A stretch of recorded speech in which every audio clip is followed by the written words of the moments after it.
in 1931 by a Swedish scientist named Tiselius when he developed an apparatus known as Tiselius apparatus for the procedure of moving boundary electrophoresis, which is electrophoresis done in a free solution for separation of chemical compounds and also colloidal macromolecules. But there were shortcomings to this procedure, and in the late 1940s, these shortcomings were addressed when methods using solid and gel matrices were used to separate the compounds, and these procedures and methods were termed under the name of zone electrophoresis. But it wasn't found really widespread audience yet. But after the year 1955, it has found widespread application when an American scientist named Oliver Smithies introduced starch gel as an electrophoretic substrate, and in electrophoretic substrate, and the starch gel also helped in a lot of ways by in the coming decades, various techniques for specific purposes were also developed from the origin of electrophoresis, and many other gels were also introduced, such as agarose gel and also polyacrylamide gel, and many more. And we'll discuss them in the following slides. And what is the basic definition of electrophoresis? Electrophoresis, in general, it describes the migration or the separation of charged particles, ions, under the influence of an electric field. And this method is used in the laboratory using to separate DNA, RNA, or any protein molecules based on their size and new electrical charge for their study and chemical analysis.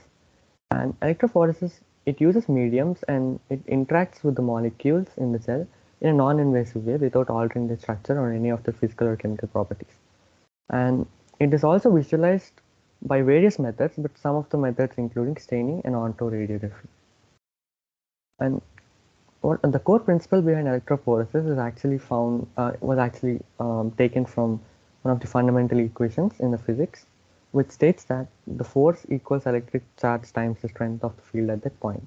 And the equation basically implies that the higher the charge on a particle, the stronger is the force which results from the application of the given electric field. Yashwant, we can't see actually because I am still stuck with the brief history of the electrophoresis. Okay, sir. Then I think you need to go to a slide and double click it, I think. Yes. Now I think I can look into. Yes, sir. I can. Do you want me to start again, sir? Can you see the? No, that's fine. That's fine. You can proceed ahead. Yeah. Okay, sir. And yeah, the equation of this physics, the equation in the electromagnetism implies that the higher the charge on a particle, the stronger is the force which acts on the particle, which is generated from the electric field. And this means that the two particles of the same mass but different charges will move at different rates through the field. And these properties were utilized by the scientists to separate the biomolecules and analyze them closer, and in the analysis of nucleic acids and also much smaller components. And so how does electrophoresis take place? What is the basic mechanism of it? And these molecules are separated via an electric current that is usually sent through a gel. This gel, often silica based, is used to suspend the particles and hold the charge. Two electrodes are attached to the gel, and the current they produce is used to attract the molecules towards one part of the gel while repelling it from the other side. The gel provides a friction which prevents all the molecules from moving through the gel at once. And there are pores in the gels which acts like a sieve, which allows the smaller molecules to move faster through them when compared to the larger molecules. And the conditions in the electrophoresis can be modified according to the type of biomolecule you're studying and you want to analyze and separate, and also to separate molecules in a desired size range. And there are various types of electrophoresis. There are 8 types, and there are further types on them too, but basically there are 8 types.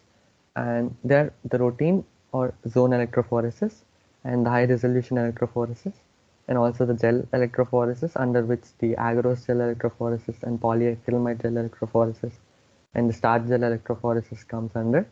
And there's also capillary electrophoresis and isoelectric focusing and immunoelectrophoresis which is further divided into four subgroups. And then there's pulse field gel electrophoresis and two-dimensional electrophoresis. So yeah, the types of electrophoresis are differed on the type of molecules you're separating and the also quantity of the molecules you're separating, and also on the basis of how they're separated, on the charge or on the mass or on their size. And also, and then the modifications to the procedures which are done are very subtle, as in the high resolution electrophoresis is basically zone electrophoresis, but which is conducted at a higher voltage. And the pulse field gel electrophoresis (PGFE) is is used when gel electrophoresis cannot separate the molecules due to the molecules being bigger in size, like DNA, which size is an MB. And also there's isoelectric focusing, which is separates the molecules based on their isoelectric point. So yes, these are the types of electrophoresis, and yeah, each of them differ in the type of molecules and how you want to analyze them, and how much of resolution you want to get into them while separating them. And yeah, and this is my presentation of the electrophoresis, and I hope you learned something new from it. And yeah, thank you.